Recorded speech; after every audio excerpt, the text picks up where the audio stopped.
숨 막히는 열기가 아프리카의 대지를 감싸고 모든 것이 정지한 듯한 오후, 이곳은 야생의 심장부, 생과 사가 한 끗 차이로 갈리는 무자비한 왕국입니다.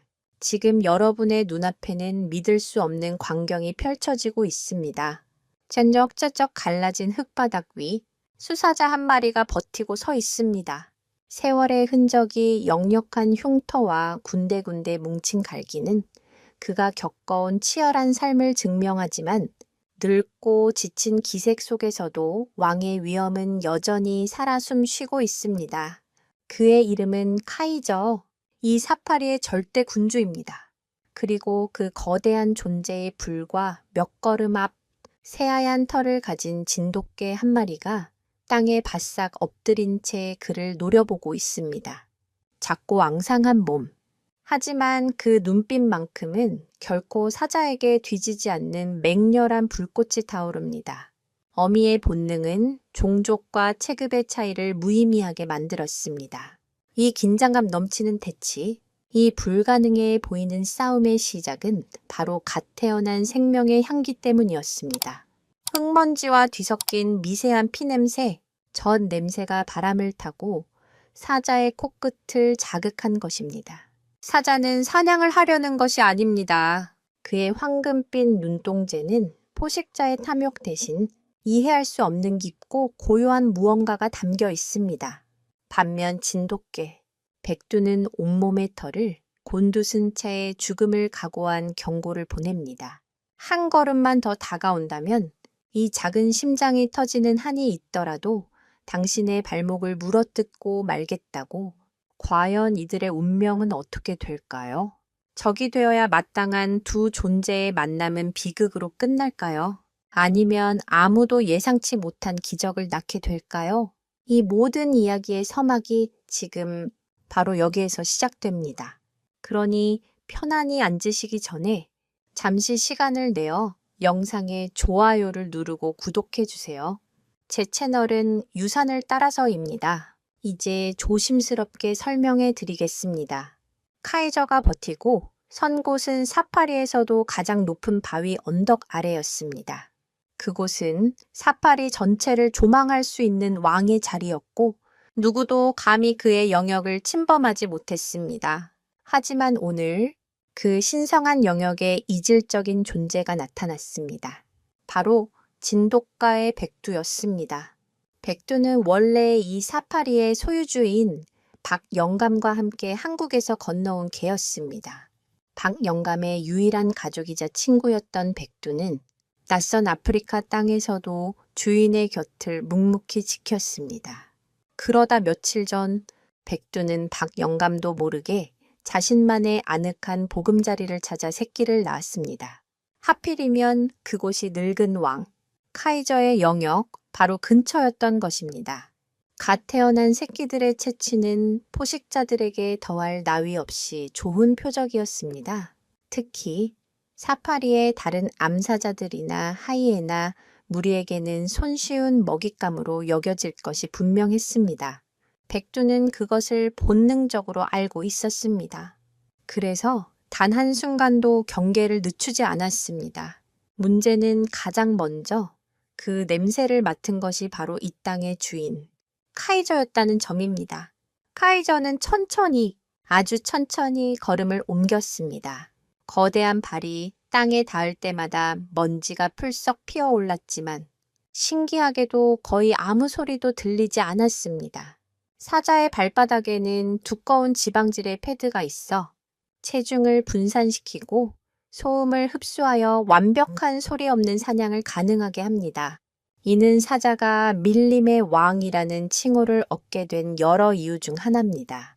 하지만 지금 카이저의 움직임은 사냥을 위한 것이 아니었습니다. 그의 걸음에는 조심스러움과 함께 무언가를 확인하려는 듯한 의지가 담겨 있었습니다. 백두는 필사적으로 으르렁거렸습니다. 이빨을 다 드러내고 금방이라도 튀어나갈 듯 자세를 낮췄습니다. 하지만 카이저의 황금빛 눈동자는 조금도 흔들리지 않았습니다. 그는 백두의 경고를 무시하는 듯 혹은 아예 인식조차 못하는 듯 오직 냄새의 근원지를 향해 묵묵히 나아갔습니다. 백두의 작은 굴에서 새끼들이 어미를 찾는 낑낑거리는 소리가 미세하게 새어나왔습니다. 그 소리에 카이저의 귀가 순간 쫑긋 움직였습니다. 그의 발걸음이 마침내 멈췄습니다. 백두의 코앞! 불과 한 뼘도 되지 않는 거리였습니다. 거대한 그림자가 백두와 그녀의 굴을 완전히 뒤덮었습니다. 백두는 눈을 질끈 감았습니다. 이제 모든 것이 끝이라고 생각했습니다. 다음 순간 자신의 목덜미를 물어뜯을 날카로운 송곳니를 기다렸습니다. 하지만 예상했던 고통은 찾아오지 않았습니다. 대신 카이저의 입에서 낮고 깊은 울음소리가 흘러나왔습니다. 그것은 위협의 포효가 아니었습니다. 분노의 울음도 아니었습니다. 그 소리에는 뭐라 형용할 수 없는 슬픔과 그리움, 그리고 기묘한 호기심이 뒤섞여 있었습니다. 사파리 전체가 숨을 죽였습니다. 과연 늙은 왕은 무슨 생각을 하고 있는 것일까요? 그의 다음 행동이 어미와 새끼들의 운명을 결정지을 것입니다. 카이저의 기묘한 행동을 이해하기 위해서는 먼저 이 낡은 사파리와 그의 주인, 그리고 카이저 자신의 이야기를 알아야만 합니다. 이곳 선셋 사파리는 한때 아프리카의 작은 기적이라 불렸던 곳입니다. 한국에서 동물 사육사로 평생을 바친 박영감. 그의 본명은 박진수였지만 모두가 그를 박영감이라 불렀습니다. 그는 은퇴 후 모든 재산을 털어 머나먼 이국 땅에 자신만의 낙원을 만들었습니다. 그의 꿈은 단순했습니다. 철창에 갇힌 동물이 아닌 자연 그대로의 모습으로 자유롭게 뛰노는 동물들의 왕국을 만드는 것이었습니다. 그 초창기 선셋 사파리는 박영감의 열정과 헌신 덕분에 많은 이들의 사랑을 받았습니다. 하지만 세월은 무상했고 관광객들의 발길은 더 새롭고 화려한 곳으로 향했습니다. 이제 사파리는 박영감의 주름진 얼굴처럼 낡고 지쳐갔습니다. 페인트가 벗겨진 낡은 지프차와 삐걱거리는 관람대, 그리고 무엇보다 희망을 잃어가는 박영감의 깊은 눈빛이 사파리의 현실을 말해주고 있었습니다. 이 쇠락해가는 왕국의 왕은 바로 카이저였습니다. 카이저는 박영감이 사파리를 처음 열었을 때 밀렵꾼의 덫에 걸려 어미를 잃은 채 발견된 아기 사자였습니다. 박영감은 갓 태어난 카이저를 직접 자기 손으로 우유를 먹여 키웠습니다. 카이저에게 박영감은 아버지이자 유일한 친구였습니다. 카이저는 자라면서 다른 어떤 사자보다도 압도적인 체격과 위엄을 갖추게 되었습니다. 그의 포효소리 한 번에 사파리의 모든 동물이 숨을 죽였고 그의 황금빛 갈기는 석양을 받아 불타는 듯 빛났습니다. 그는 명실상부한 선셋 사파리의 상징이자 살아있는 전설이었습니다. 하지만 왕의 자리는 고독했습니다. 수많은 암사자와 새끼들을 거느린 프라이드의 우두머리였지만 그의 마음 한구석은 언제나 텅 비어 있었습니다. 그는 다른 사자들과 좀처럼 어울리지 않았고 대부분의 시간을 홀로 높은 바위 위에서 사파리를 내려다보며 보냈습니다. 그 모습은 마치 쇠락해가는 자신의 왕국을 지켜보는 늙은 군주의 뒷모습 같아 보는 이의 마음을 아프게 했습니다. 박영감은 그런 카이저를 볼 때마다 마치 자신의 모습을 보는 것 같아 가슴이 미어졌습니다. 그 역시 아내를 먼저 떠나보내고 자식들은 모두 도시로 나가 이 넓은 사파리에 홀로 남겨졌기 때문입니다. 그에게 남은 것은 낡은 사파리와 늙어가는 동물들, 그리고 유일한 말벗인 진돗개 백두뿐이었습니다. 백두는 박영감의 그림자처럼 항상 그의 곁을 지켰습니다. 박영감이 낡은 지프를 몰고 사파리를 순찰할 때면 백두는 늘 조수석에 앉아 바람을 맞으며 주변을 경계했습니다. 사자나 호랑이 같은 맹수들 앞에서도 기죽지 않는 백두의 당당함은 박영감에게 작은 위안이 되었습니다. 사실 야생동물 전문가들 사이에서는 개와 같은 가축화된 동물을 사파리 환경에 노출시키는 것에 대한 논란이 있습니다. 개의 존재 자체가 다른 포식자들에게 불필요한 스트레스를 주거나 생태계의 미묘한 교란을 일으킬 수 있기 때문입니다. 하지만 박영감에게 백두는 그런 과학적 잣대로 평가할 수 있는 존재가 아니었습니다. 그의 고독한 삶을 지탱해주는 마지막 버팀목이었습니다. 그리고 이제 그 버팀목이었던 백두가 카이저의 영역에서 새 생명을 낳은 것입니다. 박영감은 아직 이 사실을 알지 못했습니다. 그저 며칠 전부터 백두가 잘 보이지 않아 걱정하고 있을 뿐이었습니다. 만약 그가 이 상황을 알았다면 어떻게든 백두와 새끼들을 안전한 곳으로 옮기려 했을 것입니다. 하지만 운명은 그 누구의 개입도 허락하지 않았습니다. 지금 이 순간 백두와 새끼들의 운명은 오직 늙은 왕 카이저의 손에 달려 있었습니다. 카이저는 여전히 움직이지 않고 백두의 굴에서 새어나오는 작은 생명의 소리에 귀를 기울이고 있었습니다. 그의 커다란 눈동자가 미세하게 떨렸습니다. 그 안에는 분노도 탐욕도 아닌 아주 오래전 잃어버렸던 무언가를 발견한 듯한 깊은 상념이 어려 있었습니다. 과연 카이저는 백두의 굴 앞에서 무엇을 본 것일까요?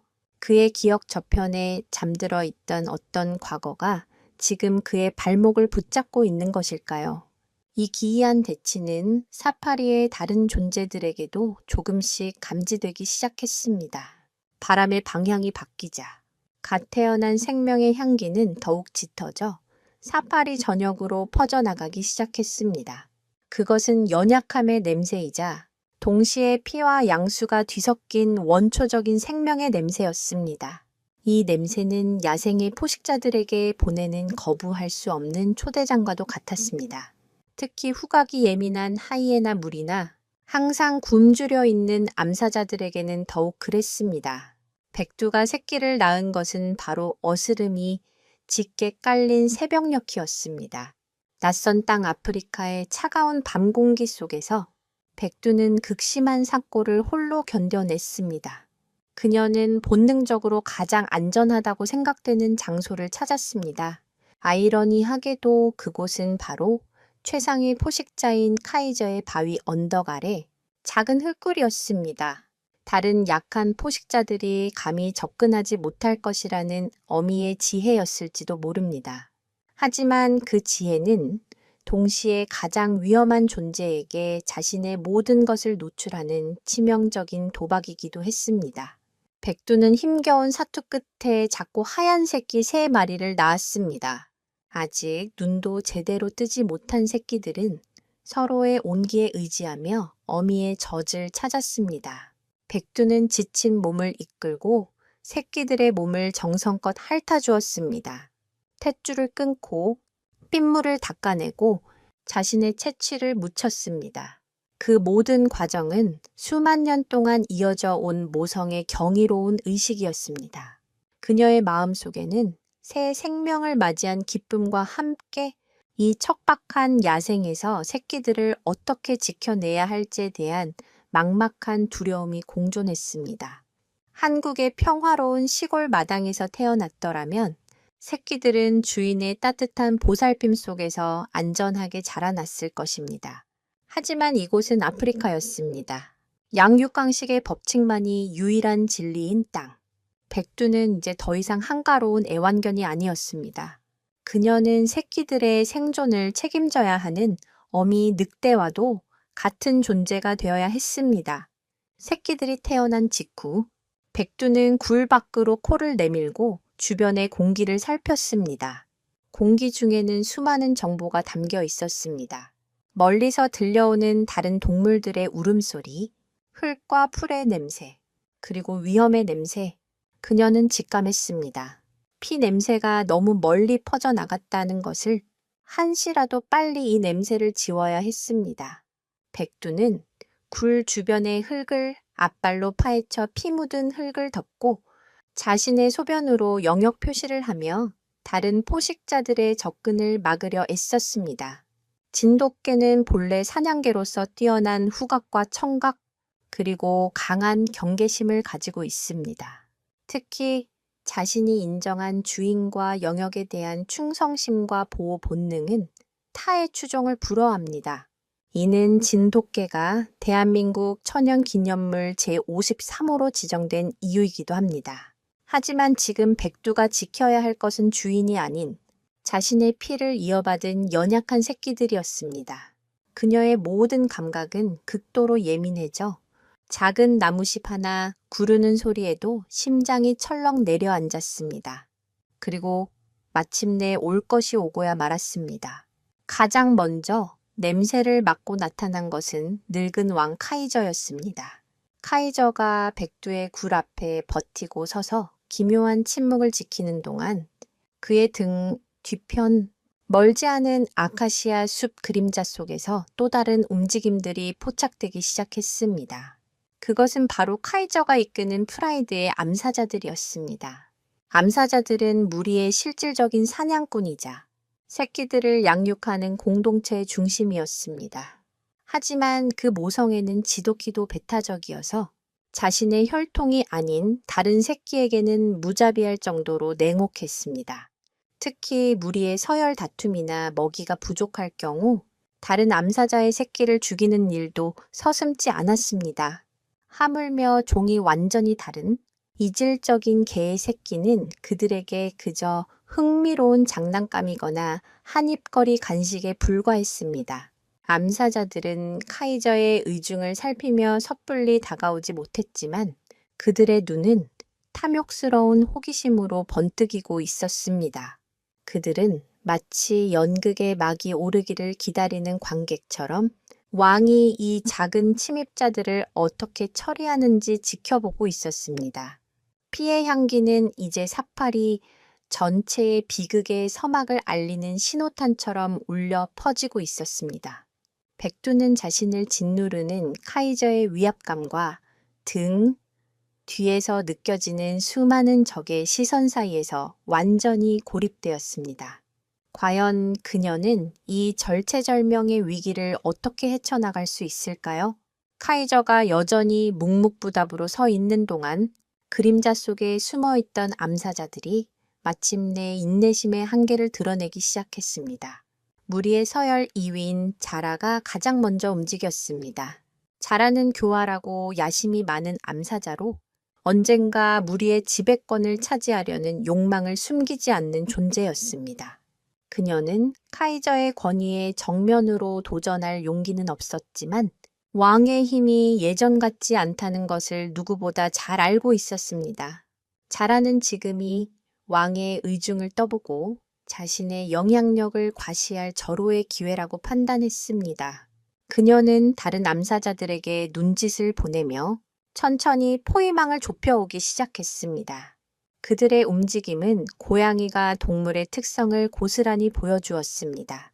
몸을 낮게 깔고 소리 없이 발을 옮기며 목표물에게서 한시도 눈을 떼지 않았습니다. 마치 물결이 서서히 밀려오듯 죽음의 그림자가 백두의 작은 굴을 향해 다가오고 있었습니다. 백두는 등 뒤에서 다가오는 위협을 즉각적으로 감지했습니다. 온몸의 신경이 곤두서는 것 같았습니다. 앞에는 거대한 수사자, 뒤에는 굶주린 암사자들, 그야말로 진퇴양난, 도간에 든 쥐의 신세였습니다. 하지만 그녀에게는 포기할 수 없는 이유가 있었습니다. 굴 안에서 어미의 불안을 느낀 새끼들이 더욱 애처롭게 낑낑거리기 시작했습니다. 그 소리는 백두의 마음에 꺼져가던 용기의 불씨를 다시 지폈습니다. 그녀는 카이저에게 고정했던 시선을 뒤로 돌려 다가오는 암사자들을 향해 더욱 맹렬하게 이빨을 드러냈습니다. 크르르릉, 목 깊은 곳에서부터 끌어올린 경고음은 절박함 그 자체였습니다. 이 작은 소리가 거대한 암사자들에게는 우습게 들릴 수도 있었지만 그 안에는 목숨을 건 어미의 결기가 담겨 있었습니다. 암사자들은 백두의 저항에 잠시 주춤했습니다. 예상치 못한 당돌함에 흥미를 느낀 듯 걸음을 멈추고 상황을 지켜보았습니다. 잘하는 코웃음을 치며 앞발로 땅을 툭툭 쳤습니다. 마치 내까지 게 어쩔 거냐고 조롱하는 듯한 몸짓이었습니다. 사실 사자사회에서 암사자들의 유대감은 매우 강력합니다. 그들은 함께 사냥하고 함께 새끼를 기르며 외부의 위협으로부터 무리를 지킵니다. 이러한 협력체계는 수컷이 계속 바뀌는 와중에도 프라이드를 안정적으로 유지하는 핵심적인 역할을 합니다. 이 강력한 암사자 연합 앞에서 홀로 떨어진 작은 개 한 마리는 그야말로 바람 앞의 등불과도 같은 존재였습니다. 하지만 그들은 섣불리 공격하지 않았습니다. 왕인 카이저가 여전히 그곳에 버티고 서 있었기 때문입니다. 암사자들은 카이저의 침묵이 무엇을 의미하는지 알 수 없었습니다. 그것이 무관심인지 아니면 어떤 다른 의도가 숨겨져 있는지 가늠할 수 없었습니다. 그들은 왕의 심기를 거스르는 행동을 하고 싶지 않았습니다. 바로 그 순간 가장 호기심 많고 겁없는 어린 암사자 하나가 무리에서 살짝 빠져나와 백두의 굴 쪽으로 고개를 불쑥 내밀었습니다. 아직 사냥 기술이 서툴고 세상의 무서움을 모르는 젊은 혈기였습니다. 백두는 그 순간 망설일 틈도 없이 번개처럼 튀어나갔습니다. 으르렁거리는 소리와 함께 그녀의 작은 몸이 암사자의 코를 향해 날아들었습니다. 물론 공격이 닿지는 않았습니다. 암사자는 화들짝 놀라며 뒷걸음질 쳤고 백두는 다시 재빨리 굴 앞으로 돌아와 방어 자세를 취했습니다. 비록 닿지 않은 공격이었지만 그 안에 담긴 메시지는 분명했습니다. 죽기 전에는 결코 한 발짝도 물러서지 않겠다. 이 작은 반격은 사파리 전체에 흐르던 긴장감의 수위를 한 단계 더 끌어올렸습니다. 다른 암사자들의 눈빛이 장난기 어린 호기심에서 차가운 분노로 바뀌기 시작했습니다. 감히 미물인 가해 따위가 위대한 사자의 얼굴에 덤벼들다니 무리의 자존심이 상처를 입은 것입니다. 자라의 입가에 잔인한 미소가 번졌습니다. 이제 왕의 눈치를 볼 필요가 없어졌습니다. 저 개의 버릇을 고쳐놓을 완벽한 명분이 생긴 것입니다. 그림자 속에 있던 암사자들이 일제히 몸을 일으켰습니다. 과연 백두는 이 압도적인 위협에 맞서 새끼들을 지켜낼 수 있을까요? 그리고 이 모든 것을 지켜보던 늙은 왕 카이저는 언제까지 침묵을 지킬 것인가? 암사자들의 분노가 임계점에 다다른 순간 백두는 선택의 여지가 없음을 깨달았습니다. 도망칠 곳도 도움을 청할 곳도 없었습니다. 그녀의 등 뒤에는 이제 막 세상의 빛을 본 세 개의 작은 심장이 뛰고 있었습니다. 그것이 그녀가 가진 세상의 전부였습니다. 백두는 결심했습니다. 싸우다 죽을지언정 새끼들이 무력하게 죽어가는 모습을 지켜보지는 않겠다고 그녀는 땅에 더욱 낮게 몸을 숙였습니다. 근육은 활시위처럼 팽팽하게 긴장했고 온 신경은 다가오는 적들의 움직임 하나하나에 집중되었습니다. 그녀의 귓께는 새끼들의 애처로운 울음소리와 자신의 심장이 미친 듯이 울리는 소리만이 가득했습니다. 세상의 모든 소음이 사라지고 오직 생존을 위한 본능만이 남아 그녀의 몸을 지배했습니다. 가장 먼저 달려든 것은 아까 백두에게 망신을 당했던 그 어린 암사자였습니다. 자존심을 회복하려는 듯 성급하고 거친 움직임으로 백두를 덮치려 했습니다. 하지만 백두는 이미 예측하고 있었습니다. 그녀는 암사자가 앞발을 휘두르는 순간 옆으로 몸을 날렵하게 피했습니다. 거대한 발톱이 허공을 가르는 소리가 섬뜩하게 울렸습니다. 피하는데 그치지 않고 백두는 몸을 돌려 암사자의 뒷다리를 향해 맹렬하게 짖으며 달려들었습니다. 물론 그녀의 이빨이 두꺼운 사자의 가죽을 뚫을 수는 없었지만 그 기습적인 방역은 암사자를 당황하게 하기에 충분했습니다. 진돗개는 본래 대형 멧돼지 사냥에도 동원될 만큼 놀라운 용맹함과 지능적인 싸움 기술을 가지고 있습니다. 상대의 약점을 집요하게 파고들고 민첩한 움직임으로 공격을 회피하며 상대를 지치게 만드는 것이 바로 진돗개의 사냥 방식입니다. 지금 백두는 그 사냥 본능을 생존을 위해 처절하게 사용하고 있었습니다. 하지만 상대는 한 마리가 아니었습니다. 어린 암사자가 주춤하는 사이 교활한 자라를 포함한 다른 2마리의 암사자가 좌우에서 동시에 협공에 들어왔습니다. 완벽한 사냥 대형이었습니다. 한쪽에서 주의를 끌면 다른 쪽에서 치명타를 날리는 사자 무리의 전형적인 사냥 전술이었습니다. 백두는 이제 피할 곳이 없었습니다. 그녀는 굴 입구를 등지고 서서 세 방향에서 다가오는 죽음의 그림자를 모두 마주해야 했습니다. 그 순간 백두의 머릿속에 스쳐 지나간 것은 한국에 두고 온 따뜻한 집도 매일 자신을 아껴주던 박영감의 얼굴도 아니었습니다. 오직 굴 안에서 떨고 있을 새끼들의 모습뿐이었습니다. 어미의 위대한 용기는 바로 그 연약한 존재들로부터 나오는 것이었습니다. 백두는 더 이상 으르렁거리거나 짖지 않았습니다. 대신 모든 힘을 응축하여 침묵 속에서 적을 노려보았습니다. 그 고요함은 오히려 더 큰 위압감을 자아냈습니다. 암사자들도 섣불리 마지막 일격을 가하지 못하고 백두와 아슬아슬한 거리를 유지한 채 서로 눈치만 살폈습니다. 바로 그때였습니다. 백두의 등 뒤, 굴 안에서 가장 작고 약한 새끼 한 마리가 비틀거리며 밖으로 기어나오기 시작했습니다. 어미의 위기를 감지한 것인지 아니면 그저 어미의 품이 그리웠던 것인지 알 수 없었습니다. 눈도 제대로 뜨지 못한 새끼는 앞뒤를 분간하지 못한 채 거대한 암사자들이 버티고 서 있는 방향으로 아장아장 걸어 나왔습니다. 그 모습에 암사자들의 시선이 일제히 쏠렸습니다. 백두의 심장이 멎는 것 같았습니다. 자신이 아무리 발버둥 쳐도 저 연약한 생명은 단 한 번의 발길질에 끝장날 것이 분명했습니다. 자라의 입가에 승리의 미소가 걸렸습니다. 이제 더 이상 귀찮은 어미 개와 싸울 필요가 없어진 것입니다. 자라가 새끼를 향해 천천히 고개를 숙이는 순간 백두는 절망적인 비명을 지르며 몸을 날렸습니다. 그것은 공격이라기보다는 차라리 애원에 가까운 몸부림이었습니다. 과연 이 처절한 모성애는 기적을 만들어낼 수 있을까요?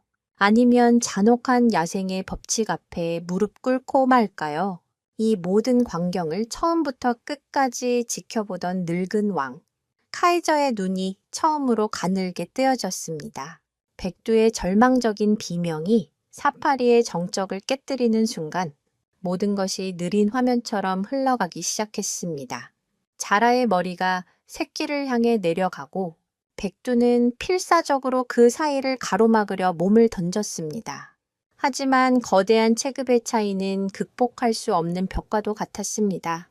백두의 몸은 자라의 어깨에 부딪혀 힘없이 옆으로 나가떨어졌습니다.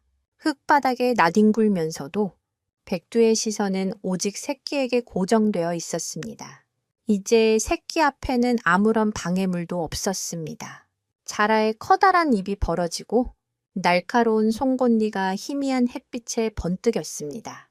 바로 그 찰나 지금까지 미동도 않던 카이저의 몸이 움직였습니다.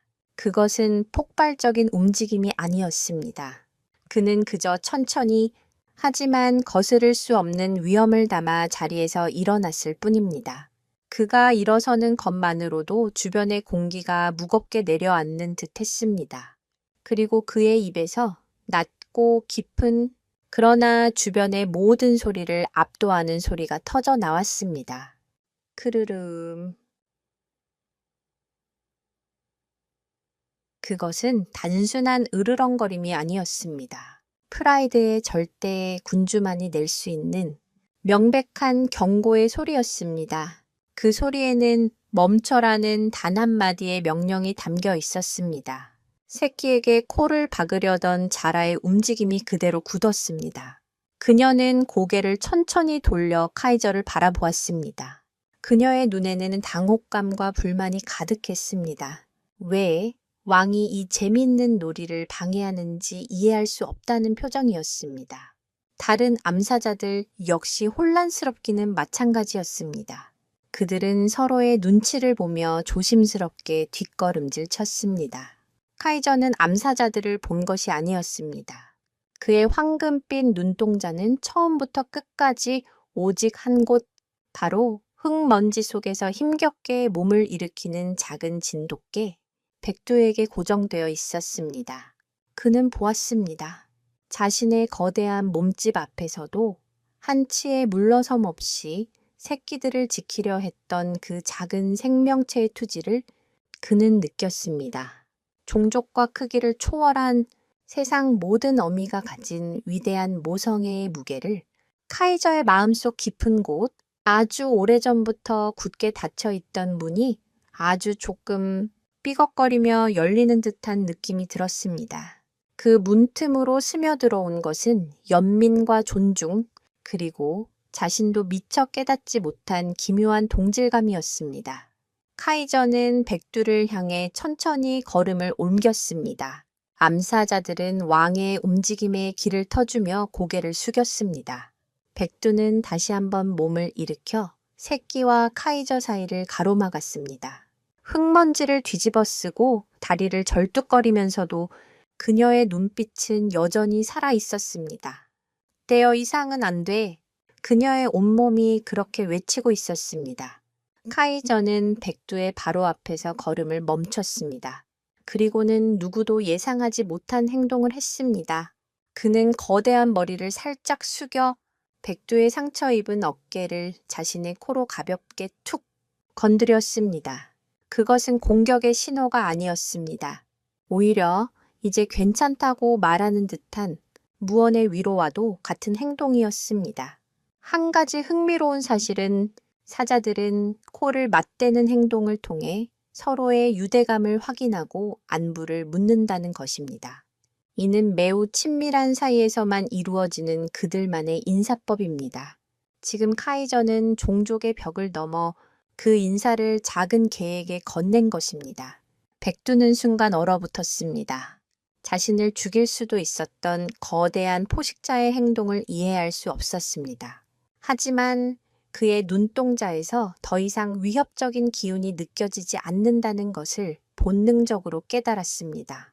카이저는 백두를 지나쳐 어미 뒤에 숨어 벌벌 떨고 있는 작은 강아지에게로 시선을 옮겼습니다. 새끼는 너무 놀란 나머지 소리도 내지 못하고 그 자리에 멈춰 있었습니다.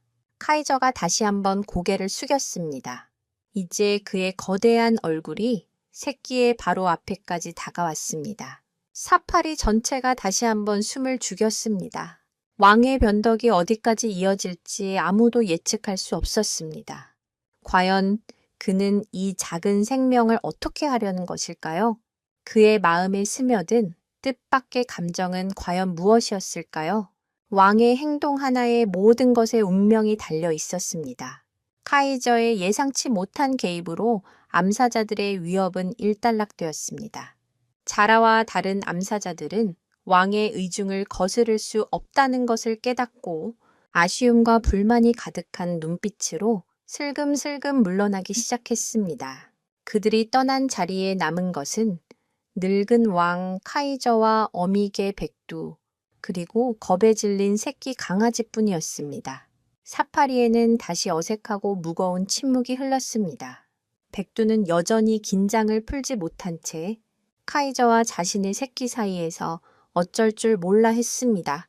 카이저가 보여준 행동은 분명 적대적인 것이 아니었지만 최상위 포식자에 대한 원초적인 공포까지 사라진 것은 아니었습니다. 그녀는 카이저가 마음만 먹으면 언제든 자신과 새끼들을 해칠 수 있다는 사실을 알고 있었습니다. 시간이 조금 흐르자 굴 안에 숨어있던 나머지 2마리의 새끼들도 조심스럽게 고개를 내밀기 시작했습니다.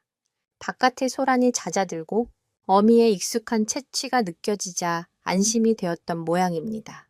새끼들은 아직 세상의 위험을 알지 못했습니다. 그들에게 세상은 곧 어미의 품이었고 어미 곁은 가장 안전한 곳이었습니다. 3마리의 강아지들은 뒤뚱거리며 굴 밖으로 나와 어미의 다리에 매달리며 젖을 찾기 시작했습니다. 백두는 그런 새끼들을 핥아주면서도 온 신경은 여전히 카이저에게 쏠려 있었습니다. 카이저는 그저 몇 걸음 떨어진 곳에 조용히 엎드려 그 광경을 지켜볼 뿐이었습니다. 마치 오랜 세월 동안 잊고 있던 평화로운 풍경을 감상하는 듯 그의 황금빛 눈에는 깊이를 알 수 없는 감정이 서려 있었습니다. 새끼들 중 유독 몸집이 작고 호기심이 많은 녀석이 있었습니다.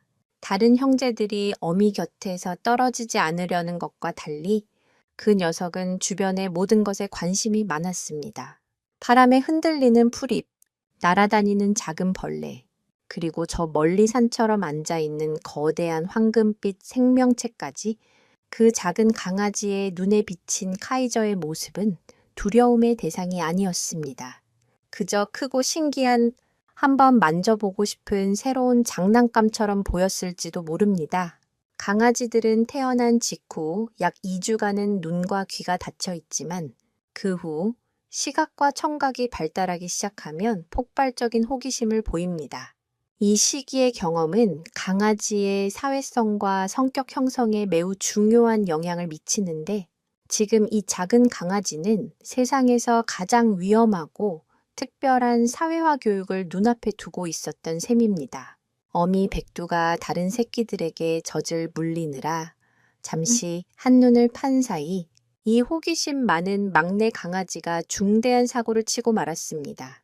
녀석은 뒤뚱거리는 걸음으로 어미의 품을 벗어나 성큼성큼 카이저를 향해 걸어가기 시작했습니다. 짧은 다리로 아장아장 걸어가는 모습은 위태롭기 짝이 없었습니다. 백두가 그 사실을 깨닫고 경악하며 달려가려 했을 때는 이미 늦었습니다. 작은 강아지는 어느새 카이저의 거대한 앞발, 바로 앞까지 도달해 있었습니다. 녀석은 고개를 들어 자신을 내려다보는 거대한 얼굴을 올려다보았습니다. 그리고는 마치 친구를 만난 것처럼 반갑다는 듯 꼬리를 살랑살랑 흔들기 시작했습니다. 갓 태어난 강아지의 순진무구함이 만들어낸 세상에서 가장 아슬아슬한 장면이었습니다. 백두의 심장이 철렁 내려앉았습니다. 박 영감과 다른 사육사들 역시 멀리서 망원경으로 이 광경을 지켜보며 손에 땀을 쥐었습니다. 카이저는 지금껏 자신의 영역에 들어온 그 어떤 생명체도 용납한 적이 없었습니다. 아주 작은 들쥐 한 마리조차 그의 심기를 거스르면 그 자리에서 목숨을 잃었습니다.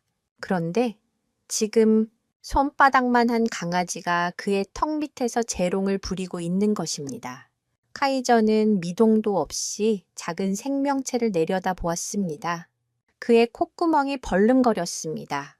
녀석에게서 나는 젖비린내와 어미개의 채취, 그리고 연약한 생명의 냄새를 남김없이 빨아들였습니다. 카이저의 커다란 머리가 아주 천천히 아래로 숙여졌습니다. 그의 입이 살짝 벌어지면서 위협적인 송곳니가 다시 한번 모습을 드러냈습니다. 이제 모든 것이 끝이라고 모두가 생각하는 순간이었습니다. 과연 이 작은 호기심은 죽음을 향한 마지막 걸음이 되고 말까요? 아니면 아무도 상상하지 못했던 기적의 시작이 될까요? 카이저의 거대한 머리가 작은 강아지를 향해 내려오는 순간 사파리의 시간은 마치 멈춰버린 듯 했습니다. 바람 소리도 멀리서 들려오던 새소리도 모두 사라지고 오직 지켜보는 이들의 심장 소리만이 고막을 때렸습니다. 백두는 차마 그 광경을 끝까지 지켜볼 수 없어 눈을 질끈 감았습니다. 박 영감은 망원경을 든 손을 부들부들 떨며 자신도 모르게 나지막한 신음소리를 뱉었습니다. 암사자 무리 역시 멀리서 이 모든 과정을 흥미롭게 지켜보고 있었습니다. 그들의 눈에는 역시 저렇게 될 줄 알았다는 듯한 냉소적인 기대감이 서려 있었습니다. 야생의 법칙은 냉혹하고 변덕스러운 왕의 동정심 따위는 오래가지 못할 것이라고 모두가 생각했습니다.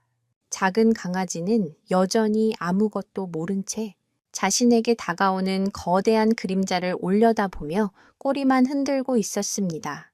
녀석에게는 눈앞의 존재가 자신을 한 입에 삼킬 수 있는 포식자라는 개념 자체가 없었습니다. 그저 크고 따뜻해 보이는 무언가일 뿐이었습니다. 카이저의 입이 강아지의 머리 바로 위까지 다가왔습니다. 이제 그의 숨결이 강아지의 하얀 솜털을 부드럽게 흔들 정도의 거리였습니다. 그의 입에서 흘러나오는 뜨거운 공기에는 조금 전까지 먹어치운 얼룩말의 피 냄새가 희미하게 섞여 있었습니다. 포식자의 숨결, 그것은 곧 죽음의 예고였습니다. 하지만 다음 순간 사파리 전체가 숨을 삼키게 만든 놀라운 일이 벌어졌습니다. 카이저의 입에서 나온 것은 날카로운 송곳니가 아니었습니다. 대신 크고 두껍고 거친 혓바닥이었습니다. 사자의 혀는 마치 사포처럼 돌기가 돋아 있어 뼈에 붙은 살점을 떼어내는 데 사용됩니다. 그 거친 혀에 한번 핥히기만 해도 연약한 강아지의 피부는 쉽게 벗겨져 나갈 수 있었습니다. 그러나 카이저는 믿을 수 없을 만큼 부드럽고 조심스럽게 마치 깨지기 쉬운 보물을 다루듯 자신의 혀로 작은 강아지의 머리를 천천히 핥기 시작했습니다. 한 번, 그리고 또 한 번, 그 움직임에는 어떠한 폭력성이나 위협도 담겨 있지 않았습니다. 오직 따뜻하고 다정한 마치 어미가 새끼를 핥아주는 듯한 깊은 애정만이 느껴졌습니다. 강아지는 갑작스러운 축축함에 놀란 듯 잠시 움찔했지만 이내 그 거칠면서도 따뜻한 감촉이 좋은지 카이저의 턱에 제 몸을 비비기 시작했습니다. 이 믿을 수 없는 광경에 모두가 할 말을 잃었습니다. 눈을 감고 있던 백두는 아무런 비명소리도 들려오지 않자 조심스럽게 눈을 떴습니다. 그리고 자신의 눈앞에 펼쳐진 장면을 도저히 믿을 수가 없었습니다. 맹수 중의 맹수, 이 땅의 절대 군주인 사자가 자신의 새끼를 핥아주고 있는 모습, 그것은 이 세상의 그 어떤 논리로도 설명할 수 없는 기적이었습니다. 멀리서 지켜보던 박영감의 눈시울이 뜨거워졌습니다. 그는 수십 년간 동물을 돌봐왔지만 이토록 경이롭고 가슴 벅찬 순간은 처음이었습니다. 냉소적으로 지켜보던 암사자들조차 당혹감을 감추지 못했습니다. 왕의 행동은 그들의 상식을 완전히 벗어나는 것이었습니다. 카이저의 행동은 단순한 호기심이나 변덕이 아니었습니다. 그의 눈빛은 아주 먼 과거에 어느 한 지점을 향해 있었습니다. 그는 작은 강아지를 핥아주면서 마치 오래전 잃어버렸던 자신의 새끼를 떠올리는 듯 했습니다. 그의 마음속에서 오랫동안 잠자고 있던 부성애가 종족의 벽을 넘어 엉뚱한 대상에게 발현되고 있었던 것입니다. 사실 동물학계에서는 종을 뛰어넘는 입양 사례, 즉 이종 간 입양이 드물게 보고되곤 합니다. 어미를 잃은 새끼 동물을 전혀 다른 종의 동물이 거두어 기르는 경우인데 이는 주로 모성애가 강한 암컷에게서 나타나는 현상입니다. 하지만 지금처럼 강력한 수컷 포식자가 심지어 자신의 먹이가 될 수도 있는 다른 종의 새끼에게 부성애를 보이는 경우는 극히 이례적인 일이었습니다. 카이저의 행동은 그 자체로 살아있는 신비였고 생명의 위대함을 증명하는 감동적인 순간이었습니다. 이제 이 늙은 왕과 작은 강아지 가족 사이에는 누구도 끊을 수 없는 특별한 유대감이 싹트기 시작했습니다. 하지만 이 기적과도 같은 평화는 과연 언제까지 계속될 수 있을까요? 왕의 변화를 탐탁지 않게 여기는 그림자들이 사파리 곳곳에 도사리고 있었습니다. 카이저가 보인 경이로운 행동의 이면에는 아무도 알지 못하는 깊고 쓰라린 상처가 숨겨져 있었습니다. 그 상처는 지금으로부터 몇 해 전 카이저가 지금보다 훨씬 젊고 혈기왕성했던 시절로 거슬러 올라갑니다. 당시 카이저는 처음으로 자신의 프라이드를 이끌게 된 젊은 왕이었습니다. 그는 용맹했고 그 어떤 도전자도 그의 상대가 되지 못했습니다. 그의 프라이드는 날로 번성했고 마침내 그에게도 첫 새끼가 태어났습니다. 그 새끼는 카이저를 쏙 빼닮은 황금빛 털을 가진 용맹한 수컷 사자였습니다. 카이저는 자신의 뒤를 이을 어린 왕자에게 아슬란이라는 이름을 마음속으로 지어주었습니다. 카이저는 겉으로는 무심한 척했지만 아슬란에게 깊은 애정을 쏟았습니다. 그는 멀리서 아슬란이 다른 새끼들과 어울려 노는 모습을 흐뭇하게 지켜보곤 했습니다. 어미 품에서 장난을 치고 아장아장 걸음마를 배우고 서툰 사냥 놀이를 하는 아슬란의 모든 순간은 카이저에게 큰 기쁨이었습니다. 수사자는 보통 새끼 양육에 직접적으로 관여하지 않는다고 알려져 있습니다. 새끼를 돌보는 것은 주로 암사자들의 몫입니다. 하지만 수사자의 가장 중요한 역할은 바로 외부의 위협으로부터 프라이드 전체, 특히 연약한 새끼들을 지키는 것입니다. 채찍 떠돌이 수사자나 하이에나 무리로부터 영역을 지키는 것이 바로 수사자의 존재 이유이자 새끼들의 생존과 직결되는 문제입니다. 카이저는 그 누구보다도 충실하게 자신의 임무를 수행했습니다. 하지만 비극은 예고 없이 찾아왔습니다. 건기가 길어지면서 사파리의 먹이가 급격하게 줄어들었습니다. 동물들은 물과 먹이를 찾아 먼 곳으로 이동했고 카이저의 프라이드 역시 굶주림에 시달려야 했습니다. 굶주림은 포식자들을 더욱 난폭하고 무모하게 만들었습니다. 어느 날 밤 카이저가 영역 순찰을 나간 사이 거대한 하이에나 무리가 카이저의 프라이드를 기습했습니다. 수가 훨씬 많았던 하이에나들은 암사자들의 방어선을 뚫고 새끼들이 있는 곳까지 침입했습니다. 뒤늦게 소식을 듣고 달려온 카이저가 미친 듯이 포효하며 하이에나들을 쫓아냈을 때는 이미 돌이킬 수 없는 일이 벌어진 후였습니다. 어린 왕자 아슬란이 차가운 주검으로 발견된 것입니다. 아직 차에 피어보지도 못한 작은 생명은 하이에나들의 잔혹한 공격에 처참하게 찢겨 있었습니다. 카이저는 자신의 새끼를 지키지 못했다는 엄청난 충격과 죄책감에 빠졌습니다. 그는 며칠 동안 아무것도 먹지 않고 오직 아슬란의 곁을 지켰습니다. 그의 슬픔에 찬 포효는 밤새도록 사파리에 울려 퍼졌고 그 소리를 듣는 모든 동물이 함께 슬퍼하는 듯 했습니다. 그날 이후 카이저는 변했습니다. 그는 이전보다 더욱 과묵하고 고독한 왕이 되었습니다. 그는 더 이상 다른 새끼들에게 눈길을 주지 않았고 프라이드와 어울리는 대신 홀로 높은 바위 위에서 시간을 보냈습니다. 그의 마음속 시간은 아슬란을 잃은 그날에 멈춰버린 것과 같았습니다. 박 영감은 그런 카이저의 변화를 누구보다 안타깝게 지켜보았습니다.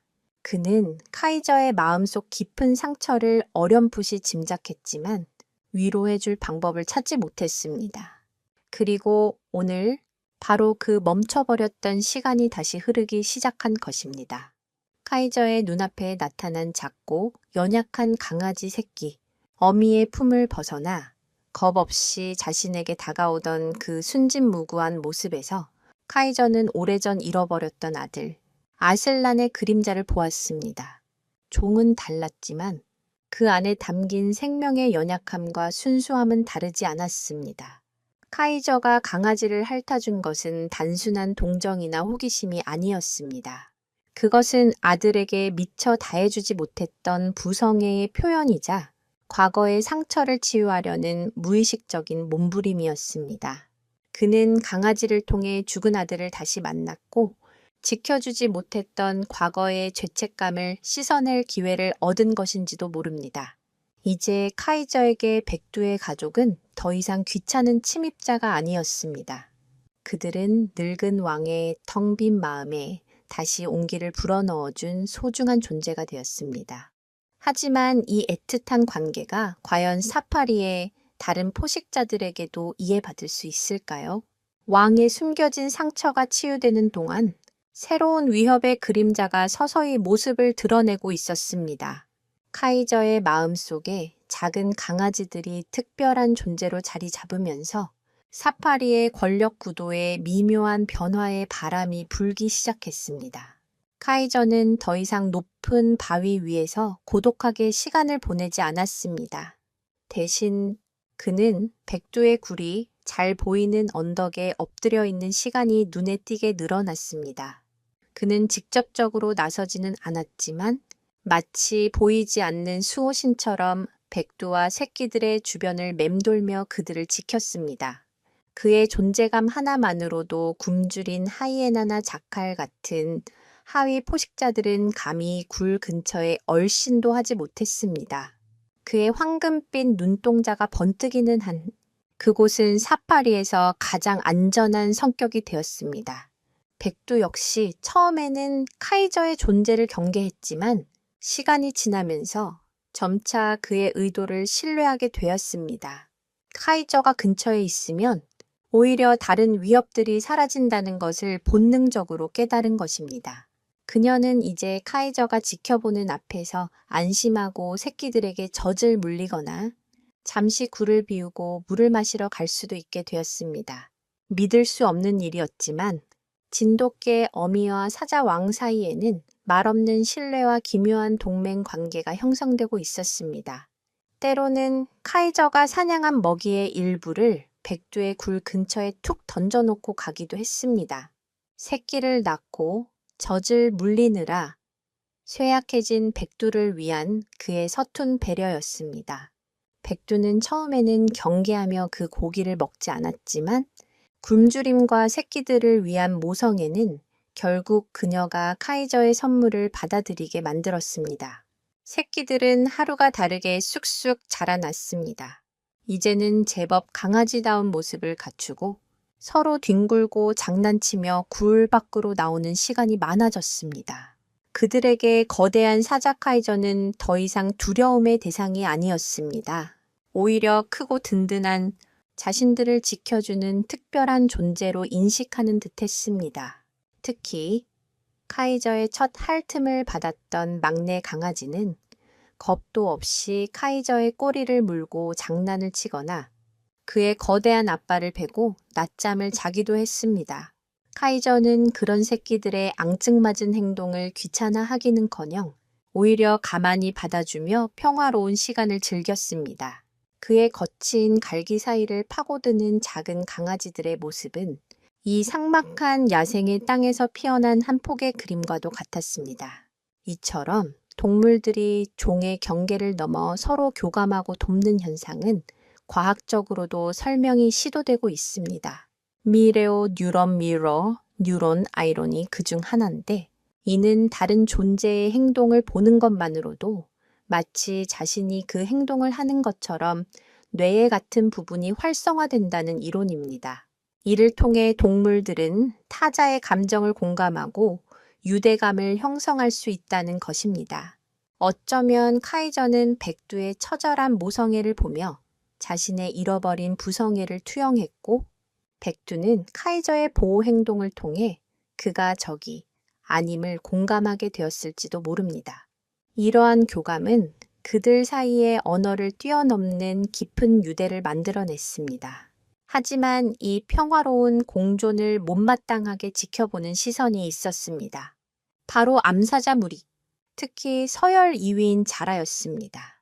자라는 왕의 변화를 도저히 이해할 수도 받아들일 수도 없었습니다. 위대한 포식자인 사자가 미천한 개의 새끼들을 돌보는 것은 왕의 위엄을 떨어뜨리는 수치스러운 행동이라고 생각했습니다. 또한 왕이 개 가족에게 신경을 쓰는 동안 프라이드에 대한 통제력이 약해지고 있다고 느꼈습니다. 그녀의 눈에는 카이저가 이제 늙고 나약해져 제대로 된 판단조차 하지 못하는 총기 잃은 군주로 비쳤습니다. 자라의 불만은 다른 암사자들에게도 서서히 퍼져나갔습니다. 그들은 카이저가 가져다주는 먹이를 개와 나누어 먹는다는 사실에 분노했고 자신들의 새끼보다 이질적인 존재를 더 아끼는 듯한 왕의 태도에 배신감을 느꼈습니다. 프라이드 내부에는 보이지 않는 균열이 생기기 시작했습니다. 이 균열은 곧 사파리 전체를 뒤흔들 거대한 폭풍의 씨앗이 되고 있었습니다. 과연 이 보이지 않는 동맹은 프라이드의 분노와 야생의 냉혹한 현실 속에서 끝까지 유지될 수 있을까요? 새로운 위협은 이미 그들의 등 뒤까지 다가와 있었습니다. 카이저와 백두 가족의 기묘한 동거가 계속되는 동안 사파리의 또 다른 한편에서는 검은 야망이 조용히 자라나고 있었습니다. 그 야망의 주인은 스카라고 불리는 젊은 수사자였습니다. 스카는 카이저의 프라이드 소속이 아닌 영역 밖을 떠도는 젊은 수사자 중 하나였습니다. 그는 카이저의 전성기 시절이라면 감히 그의 영역을 넘볼 생각조차 하지 못했을 것입니다. 하지만 그는 멀리서 카이저의 프라이드를 오랫동안 지켜보며 때를 기다려왔습니다. 그의 눈에는 늙고 지쳐가는 왕의 모습과 그로 인해 조금씩 해이해지는 프라이드의 기강이 선명하게 보였습니다. 그리고 마침내 왕이 개 따위에게 정신이 팔려 있다는 소문이 그의 귀에까지 들어왔을 때 스카는 지금이 바로 절호의 기회임을 직감했습니다. 스카는 카이저와는 모든 면에서 정반대였습니다. 카이저의 갈기가 석양처럼 빛나는 황금빛이라면 스카의 갈기는 밤의 그림자처럼 짙고 검은 빛에 가까웠습니다. 사자의 갈기색은 보통 테스토스테론 수치와 관련이 있는데 검고 풍성한 갈기는 남성 호르몬이 왕성하고 공격성이 높다는 것을 의미하는 경향이 있습니다. 스카의 검은 갈기는 그의 야망과 잔혹함을 상징하는 듯 했습니다. 그는 아직 젊었지만 수많은 싸움을 거치며 다져진 단단한 근육과 날카로운 눈빛을 가지고 있었습니다. 그는 혼자가 아니었습니다. 자신처럼 기존의 프라이드에서 쫓겨나거나 독립한 젊은 수사자 2마리와 동맹을 맺고 있었습니다. 사자 세계에서 젊은 수사자들이 동맹을 맺어 기존의 늙은 왕에게 도전하고 프라이드를 차지하는 것은 흔한 일입니다. 그들은 힘을 합쳐 왕을 몰아내고 새로운 왕이 된 후에는 이전 왕의 새끼들을 모두 죽여 암사자들이 다시 자신들의 새끼를 뵐 수 있도록 만듭니다. 이는 자신의 유전자를 퍼뜨리려는 잔혹한 본능이 빚어내는 비극적인 숙명이었습니다. 스카는 카이저의 가장 큰 약점이 바로 백두와 강아지들이라는 것을 정확하게 간파했습니다. 그는 카이저가 그 작은 생명체들에게 비정상적으로 집착하고 있다는 것을 알고 있었습니다. 그것은 왕의 자비심이 아니라 치명적인 약점이었습니다. 스카는 생각했습니다. 저 개들을 이용하면 늙은 왕을 쉽게 무너뜨릴 수 있을 것이라고. 그는 본격적인 도전에 앞서 카이저의 힘과 의지를 떠보기로 결심했습니다. 그는 자신의 동맹들과 함께 밤을 틈타 카이저의 영역 경계선을 조심스럽게 넘나들기 시작했습니다. 자신의 냄새를 남기고 멀리서 위협적인 포효를 하며 카이저를 자극했습니다. 카이저는 당연히 그들의 도발을 감지했습니다. 하지만 그는 예전처럼 즉각적으로 달려나가 그들을 찢어발기지 않았습니다.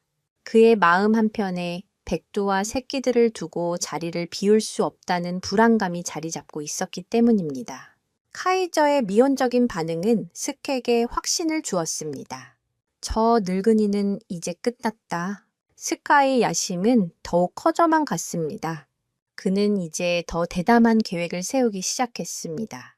카이저를 왕의 자리에서 끌어내리는 것뿐만 아니라 그가 가장 아끼는 것들을 빼앗아 그의 자존심을 완전히 짓밟아버리기로 마음먹었습니다.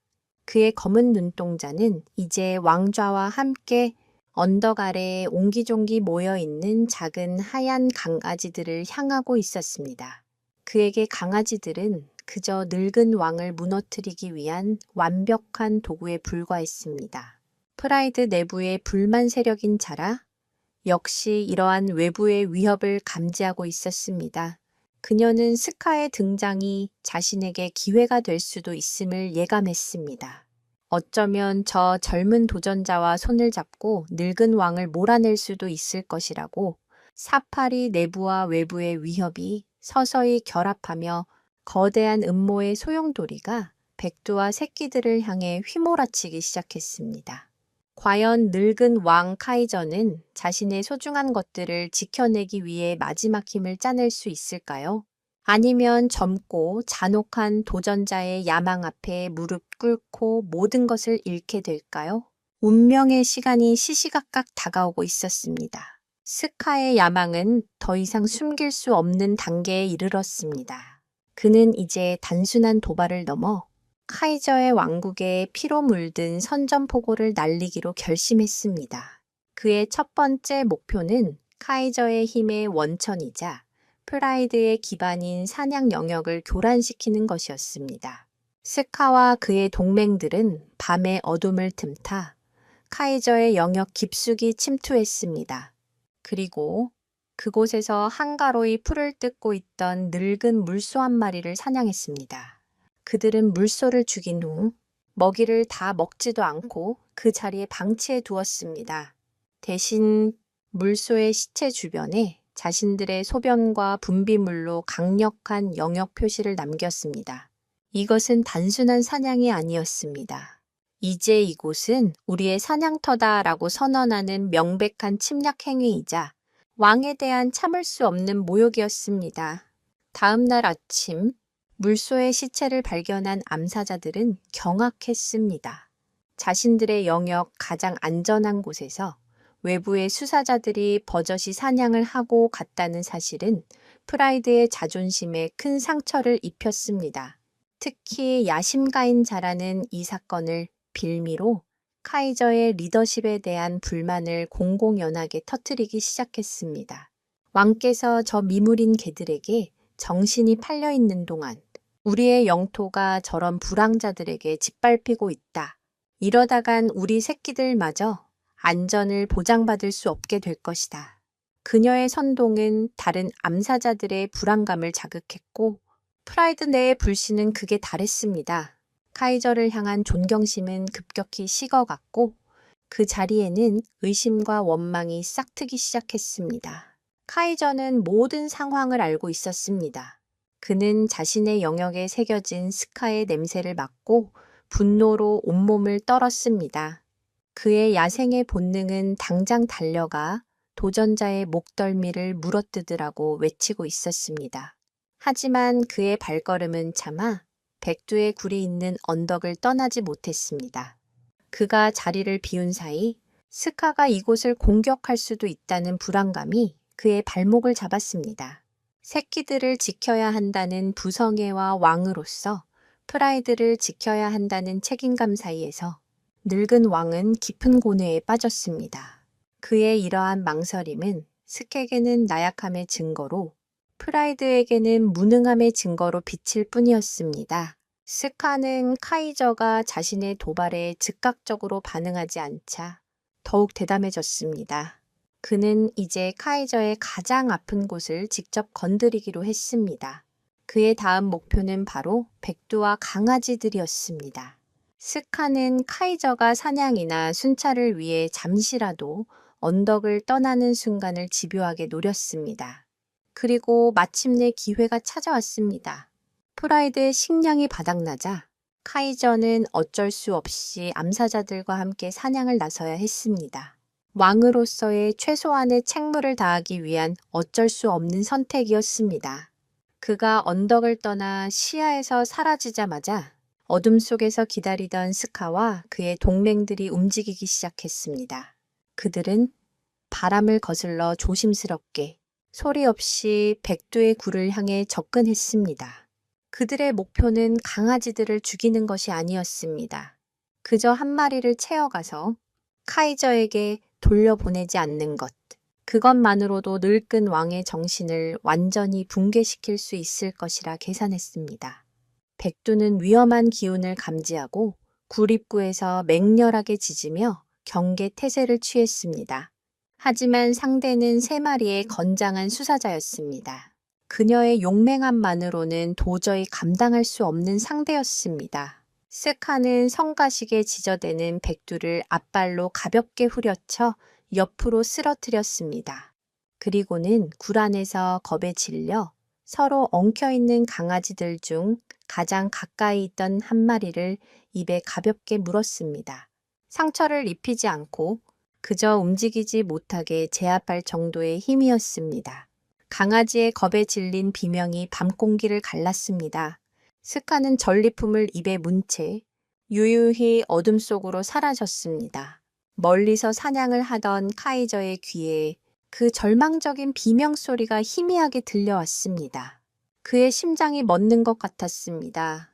과연 카이저는 새끼를 되찾고 왕의 자존심을 회복할 수 있을까요? 피의 선전포고는 이제 돌이킬 수 없는 전쟁의 서막을 열었습니다. 강아지의 비명소리가 들려온 순간 사냥에 집중하고 있던 카이저의 모든 동작이 멈췄습니다. 그의 황금빛 눈동자가 소리가 들려온 방향, 바로 백두의 굴이 있는 언덕 쪽으로 향했습니다. 그의 온몸의 근육이 분노로 부풀어 올랐고 목에서는 땅이 울리는 듯한 깊은 포효가 터져 나왔습니다. 함께 사냥하던 암사자들조차 그 분노에 서린 포효에 겁을 먹고 주춤거릴 정도였습니다. 카이저는 사냥하던 얼룩말을 그대로 내버려 둔 채 미친 듯이 언덕을 향해 달려갔습니다. 그의 머릿속에는 오직 한 가지 생각뿐이었습니다. 늦어서는 안 된다. 하지만 그가 언덕에 도착했을 때 스카와 그의 무리는 이미 흔적도 없이 사라진 후였습니다. 그를 맞이한 것은 흙바닥에 쓰러져 낑낑거리는 백두와 어미 곁에서 겁에 질려 떨고 있는 두 마리의 강아지뿐이었습니다. 그리고 비어있는 한 자리. 카이저는 공기 중에 남아있는 낯선 수사자의 냄새와 사라진 강아지의 희미한 채취를 맡고 모든 상황을 파악했습니다. 자신의 눈앞에서, 자신의 영역에서 감히 자신의 것을 빼앗아 간 것입니다. 이것은 왕에 대한 최악의 모욕이자 용서할 수 없는 도전이었습니다. 카이저의 분노는 하늘을 찔렀지만 동시에 그의 마음속에는 깊은 무력감과 죄책감이 파도처럼 밀려왔습니다. 또다시 그는 자신의 새끼를 지켜내지 못한 것입니다. 과거 아들 아슬란을 잃었던 그날의 끔찍한 기억이 되살아나 그를 괴롭혔습니다. 이 모든 비극의 전조를 누구보다 먼저 예감했던 사람이 있었습니다. 바로 낡은 사파리의 주인, 박영감이었습니다. 그는 최근 사파리 주변에서 낯선 수사자들의 흔적을 여러 번 발견했습니다. 밤마다 들려오는 그들의 위협적인 포효 소리와 프라이드 내부의 심상치 않은 분위기를 통해 곧 무슨 일이 터질 것임을 직감하고 있었습니다. 그는 카이저가 백두의 가족에게 특별한 애정을 쏟고 있다는 것을 알았기에 그들이 외부의 도전자들에게 표적이 될 것이라는 점도 우려하고 있었습니다. 그는 매일 밤 잠을 설쳤고 어떻게든 이 비극을 막아보려 애썼습니다. 백두와 새끼들을 안전한 우리 안으로 옮겨야 한다고 생각했지만 그것은 쉬운 일이 아니었습니다. 야생에 적응한 백두는 이제 박영감의 손길조차 경계했고 섣불리 접근했다가는 어미의 방어 본능을 자극해 오히려 새끼들을 위험에 빠뜨릴 수도 있었습니다. 무엇보다 박영감은 자신의 사파리 철학 때문에 깊은 딜레마에 빠져 있었습니다. 그의 꿈은 자연 그대로의 왕국을 만드는 것이었습니다. 인간의 개입을 최소화하고 자연의 섭리대로 생태계가 유지되도록 하는 것, 그것이 바로 선셋 사파리의 존재 이유였습니다. 사자들의 왕위 다툼은 지극히 자연스러운 야생의 질서였습니다. 늙은 왕이 물러나고 새로운 왕이 등장하는 것은 프라이드의 건강한 유지를 위해 반드시 필요한 과정이기도 했습니다. 여기에 인간이 인위적으로 개입하는 것은 그가 평생 지켜온 신념을 스스로 무너뜨리는 행위였습니다. 특히 동물보호단체에서는 사육사가 동물의 사회적 관계나 영역 다툼에 개입하는 것을 엄격히 금지하는 경우가 많습니다. 이는 동물의 스트레스를 가중시키고 장기적으로는 생태계의 자연스러운 균형을 파괴할 수 있기 때문입니다. 박영감은 자신의 신념과 카이저와 백두 가족에 대한 애정 사이에서 괴로워했습니다. 그는 그저 낡은 지프를 몰고 평소보다 더 자주 순찰을 돌며 아무 일도 일어나지 않기를 기도할 뿐이었습니다. 하지만 그의 기도에도 불구하고 최악의 시나리오는 현실이 되고 말았습니다.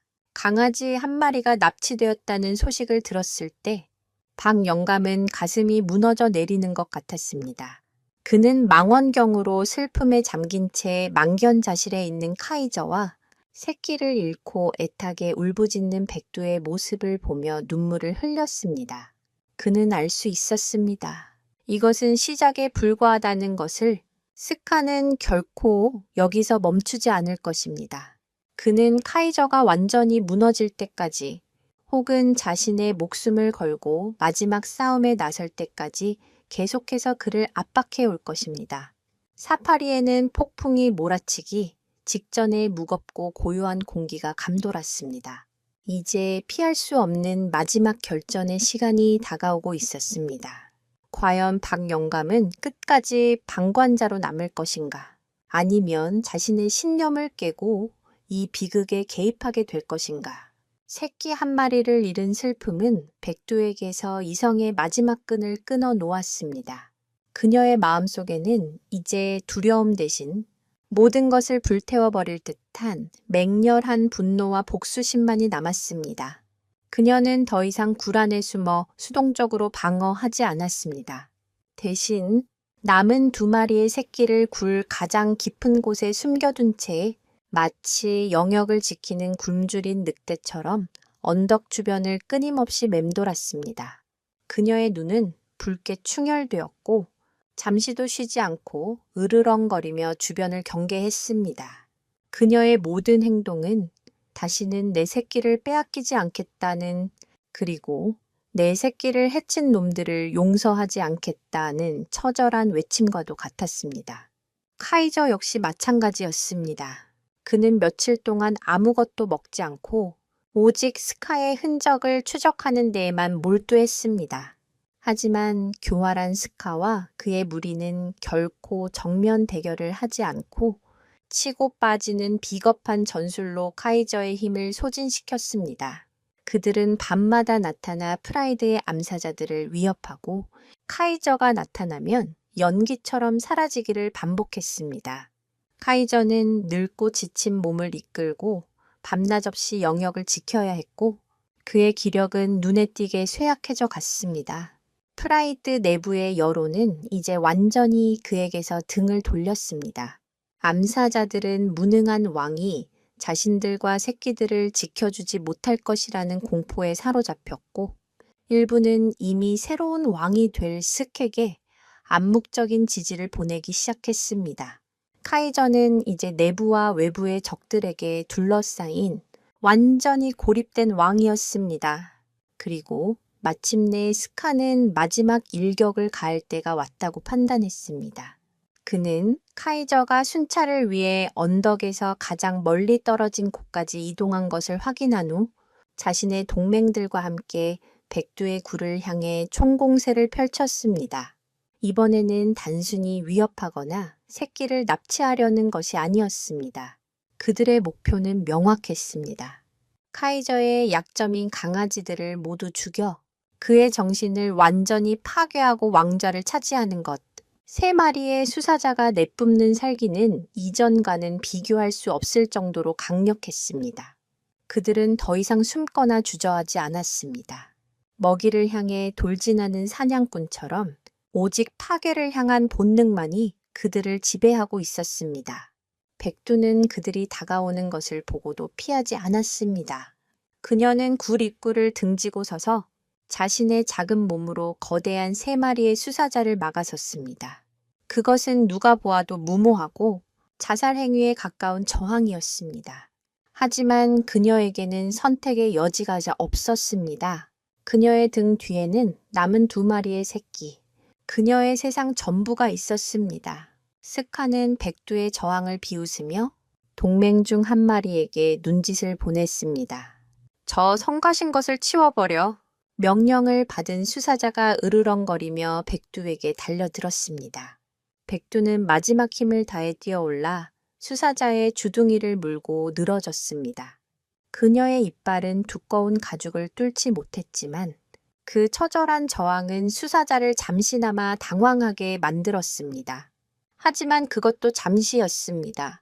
수사자는 머리를 거칠게 흔들어 백두를 바닥에 내동댕이 쳤습니다. 백두의 몸이 공중에서 몇 바퀴를 구른 뒤 힘없이 흙바닥에 떨어졌습니다. 충격으로 잠시 숨을 쉬지 못했지만 그녀는 비틀거리며 다시 일어섰습니다. 그녀의 입가에서는 붉은 피가 흘러내리고 있었습니다. 그럼에도 불구하고 그녀는 다시 굴 입구를 막아서며 포기하지 않는다는 의지를 보여주었습니다. 스카는 이제 인내심을 잃었습니다. 그는 직접 나서서 이 지긋지긋한 저항을 끝내기로 마음먹었습니다. 그가 백두를 향해 마지막 발걸음을 내딛는 순간 절망에 빠진 백두는 하늘을 향해 길고 슬픈 울음소리를 토해냈습니다. 그것은 도움을 청하는 소리이자 자신의 운명에 대한 마지막 절규였습니다. 과연 이 절망적인 항전은 비극으로 끝나고 말 것인가? 멀리서 이 소리를 들은 늙은 왕은 제 시간에 돌아올 수 있을 것인가? 사파리의 운명을 건 마지막 싸움에 막이 올랐습니다. 백두의 절규가 사파리 전체에 울려 퍼지는 순간 스카의 앞발이 무자비하게 그녀를 덮쳤습니다. 백두는 더 이상 피할 힘도 맞설 기력도 남아있지 않았습니다. 그녀의 눈앞이 아득해지며 이제 모든 것이 끝이라고 생각했습니다. 그녀의 의식이 희미해져 가는 와중에도 귓게는 굴 안에서 겁에 질려 울부짖는 새끼들의 소리가 아련하게 들려왔습니다. 미안하다. 아가들아, 어미가 지켜주지 못해서. 그녀의 눈에서 뜨거운 눈물 한 방울이 흘러내려 흙먼지 속으로 스며들었습니다. 스카는 이제 방해물이 사라졌다는 듯 만족스러운 미소를 지으며 굴 안을 들여다보았습니다. 그의 잔혹한 야망이 마침내 이루어지려는 찰나였습니다. 바로 그때였습니다. 땅이 흔들리는 듯한 거대한 진동과 함께 산을 무너뜨릴 듯한 포효 소리가 등 뒤에서 터져 나왔습니다. 그 소리는 단순한 위협이 아니었습니다. 자신의 모든 것을 잃은 자의 분노와 슬픔, 그리고 모든 것을 걸겠다는 비장한 결의가 담긴 왕의 마지막 포효였습니다. 스카와 그의 동맹들은 너무나도 놀라 반사적으로 뒤를 돌아보았습니다. 그들의 눈에 비친 것은 지옥에서 돌아온 복수의 화신과도 같은 카이저의 모습이었습니다. 카이저의 온몸의 털은 창처럼 곤두서 있었고 황금빛 갈기는 분노로 검붉게 물든 듯했습니다. 그의 눈은 이글거리는 불덩이처럼 타오르고 있었고 입에서는 굶주린 악마의 신음 같은 으르렁거림이 끊임없이 새어나왔습니다. 그는 더 이상 늙고 지친 왕이 아니었습니다. 자신의 모든 것을 지키기 위해 기꺼이 목숨을 내던질 준비가 된 야생의 신 그 자체였습니다. 카이저는 단숨에 거리를 좁혀 스카와 백두 사이를 가로막고 섰습니다. 그는 쓰러져 있는 백두를 잠시 내려다보았습니다. 그의 눈빛에 스쳐 지나간 것은 연민과 미안함, 그리고 지켜주겠다는 굳은 약속이었습니다. 그리고 그는 다시 스카를 향해 고개를 돌렸습니다. 이제 두 왕의 시선이 허공에서 격렬하게 부딪혔습니다.